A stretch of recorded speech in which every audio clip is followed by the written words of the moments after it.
Jour 24. Évangile selon saint Matthieu, chapitre 9. Jésus pardonne, guérit et appelle les pécheurs.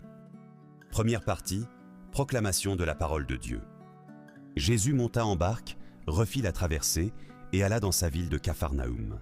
Et voici qu'on lui présenta un paralysé, couché sur une civière. Voyant leur foi, Jésus dit au paralysé : « Confiance, mon enfant, tes péchés sont pardonnés. » Et voici que certains parmi les scribes se disaient : « Celui-là blasphème. » Mais Jésus, connaissant leurs pensées, demanda : « Pourquoi avez-vous des pensées mauvaises ? En effet, qu'est-ce qui est le plus facile ? Dire : tes péchés sont pardonnés, ou bien dire : lève-toi et marche. Eh bien, pour que vous sachiez que le Fils de l'homme a le pouvoir, sur la terre, de pardonner les péchés. Jésus s'adressa alors au paralysé : lève-toi, prends ta civière et rentre dans ta maison. Il se leva et rentra dans sa maison. Voyant cela, les foules furent saisies de crainte et rendirent gloire à Dieu qui a donné un tel pouvoir aux hommes.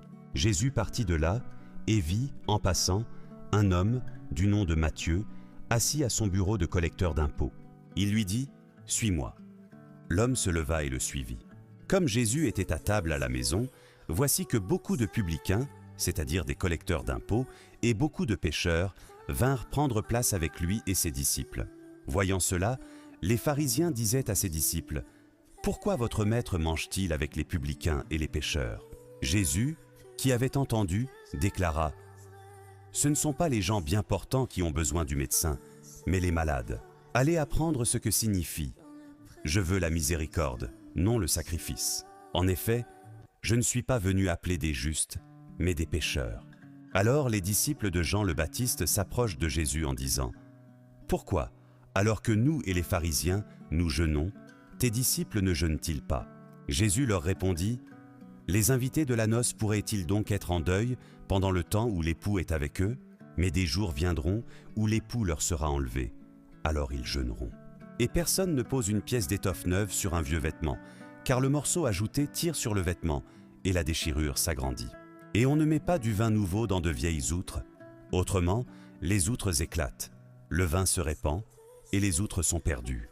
Mais on met le vin nouveau dans des outres neuves, et le tout se conserve. » Tandis que Jésus leur parlait ainsi, voilà qu'un notable s'approcha.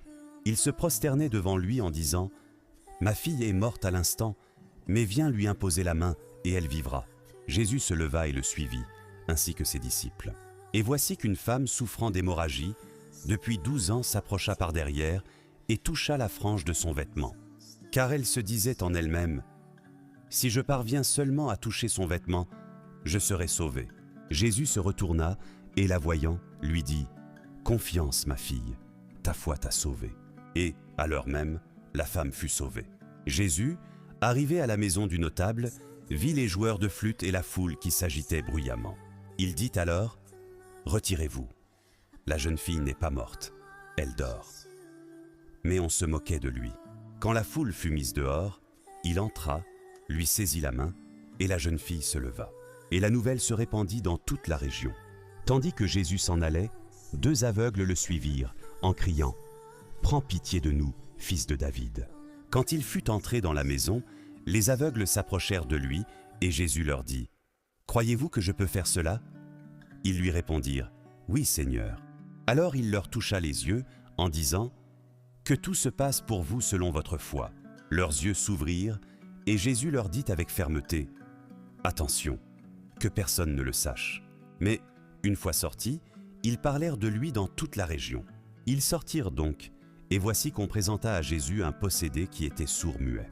Lorsque le démon eut été expulsé, le sourd-muet se mit à parler.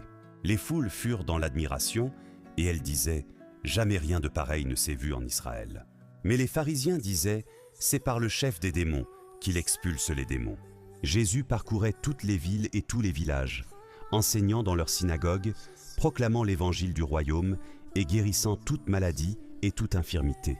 Voyant les foules, Jésus fut saisi de compassion envers elles parce qu'elles étaient désemparées et abattues comme des brebis sans berger. Il dit alors à ses disciples : « La moisson est abondante, mais les ouvriers sont peu nombreux. Priez donc le maître de la moisson d'envoyer des ouvriers pour sa moisson. » Deuxième partie, Méditation de la parole de Dieu en 14 points. Premier point, résumé du chapitre. Après avoir traversé le lac, Jésus revient dans sa ville, Capharnaüm. Ce chapitre est particulièrement riche en miracles et en enseignements sur la miséricorde de Dieu. La guérison du paralytique. Des hommes présentent à Jésus un paralytique couché sur un brancard. Voyant leur foi, Jésus déclare « Confiance, mon enfant, tes péchés sont pardonnés ». Matthieu 9, verset 2. Certains scribes l'accusent intérieurement de blasphème. Pour montrer qu'il possède l'autorité divine de pardonner les péchés, Jésus dit au paralytique « Lève-toi, prends ton brancard et rentre chez toi ». Matthieu 9, verset 6. L'homme est immédiatement guéri. L'appel de Matthieu. Jésus voit un collecteur d'impôts nommé Matthieu assis à son bureau.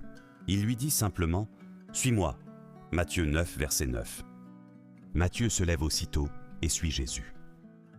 Plus tard, Jésus partage un repas avec des publicains et des pécheurs. Face aux critiques des pharisiens, il répond « Ce ne sont pas les bien portants qui ont besoin du médecin, mais les malades ». Matthieu 9, verset 12. Puis il ajoute « Je ne suis pas venu appeler des justes, mais des pécheurs ». Matthieu 9, verset 13.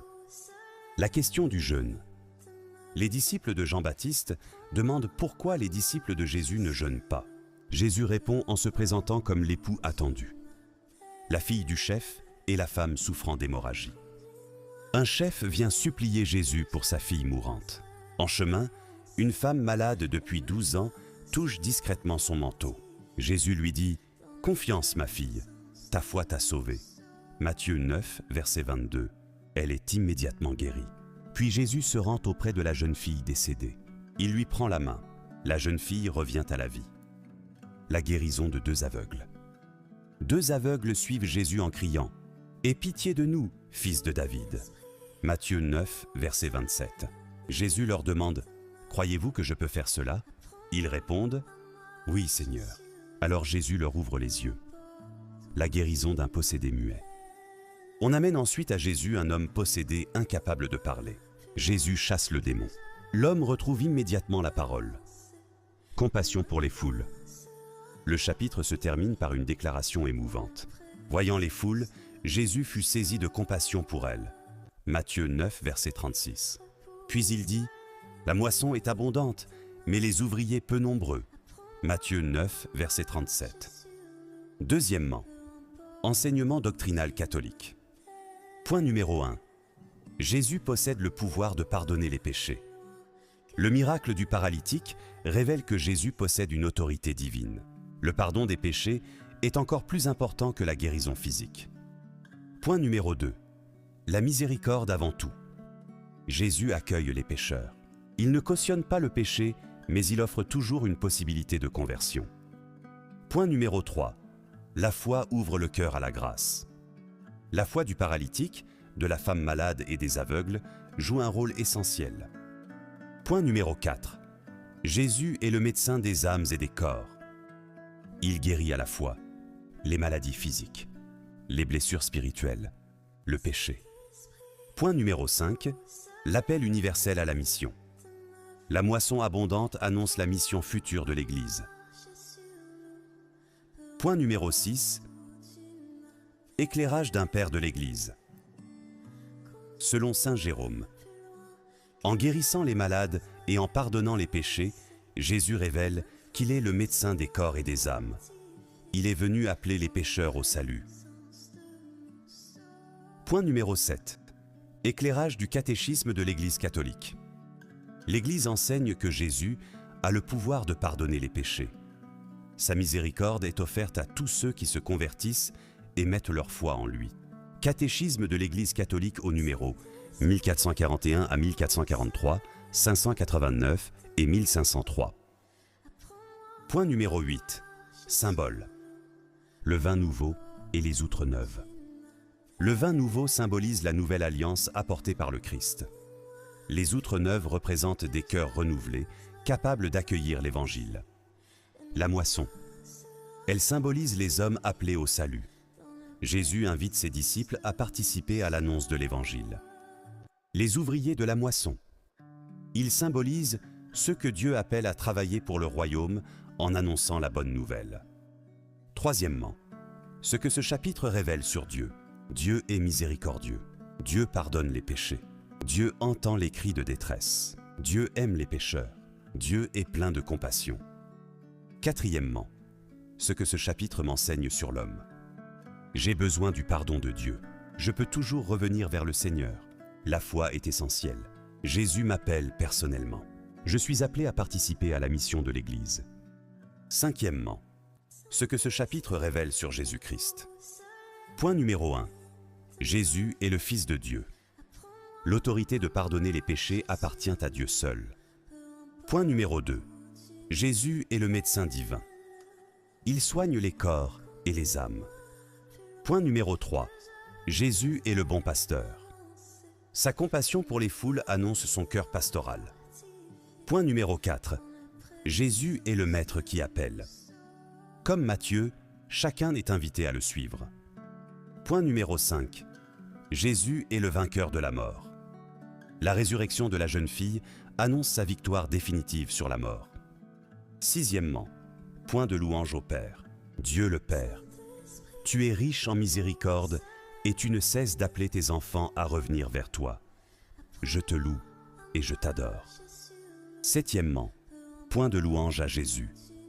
Jésus, tu es le médecin des âmes et des corps, le pardon des pécheurs et le vainqueur de la mort. Je te loue et je t'adore. Huitièmement, point de louange au Saint-Esprit. Esprit Saint, tu es celui qui suscite la foi, qui conduit à la conversion et qui nous envoie dans la moisson du Seigneur.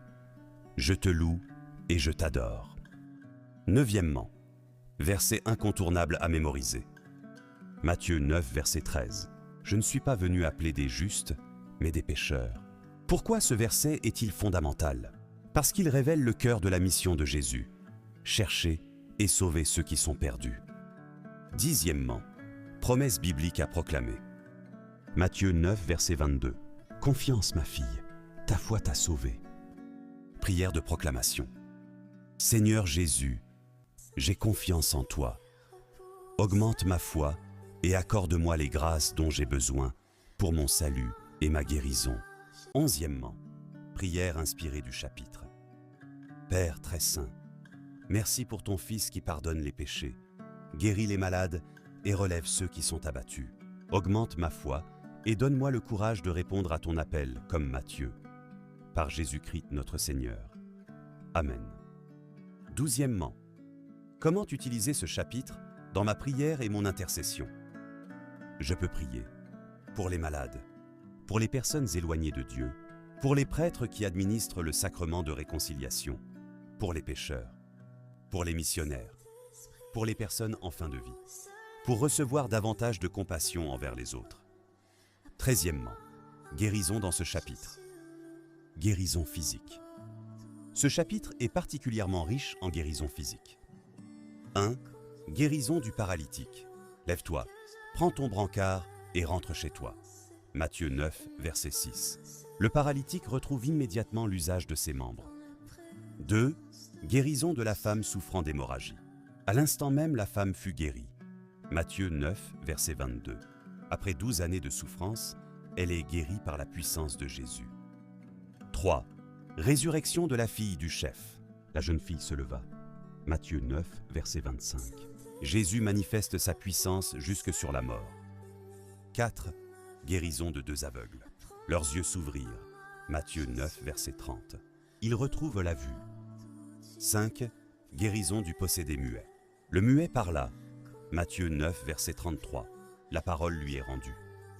Enseignement sur la guérison. Matthieu 9 montre que Jésus guérit les maladies chroniques, guérit les paralysies, guérit la cécité, guérit les troubles liés à l'action démoniaque, manifeste son pouvoir sur la mort elle-même. La foi apparaît à plusieurs reprises comme une disposition importante pour accueillir l'action du Seigneur. 14e, résumé pratique. Ce que je crois, Jésus pardonne les péchés, Jésus guérit les malades, Jésus appelle les pécheurs, Jésus est plus fort que la mort, Jésus est rempli de compassion. Ce que je dois vivre, aller vers Jésus avec foi, recevoir son pardon, répondre à son appel, Priez pour les malades. Développez un cœur de compassion. Ce que je dois retenir. Matthieu 9 révèle un Jésus plein de miséricorde qui pardonne, guérit, relève et appelle. Il se présente comme le médecin venu pour les malades et le sauveur venu chercher les pécheurs. Ce chapitre montre que personne n'est trop éloigné ni trop blessé pour être rejoint par l'amour du Christ. Formule de conclusion. Seigneur Jésus, médecin divin et sauveur miséricordieux, je viens à toi avec mes faiblesses et mes blessures. Guéris-moi, pardonne-moi et fais de moi un disciple fidèle au service de ton royaume. Amen. Rejoignez-nous en envoyant votre demande aux 2 numéros WhatsApp affichés ou en cliquant sur le lien en description de cette vidéo pour lire en communauté la Bible de A à Z avec des commentaires inspirés. Baignez dans l'onction d'Esprit Saint et de puissance et recevoir d'abondantes grâces.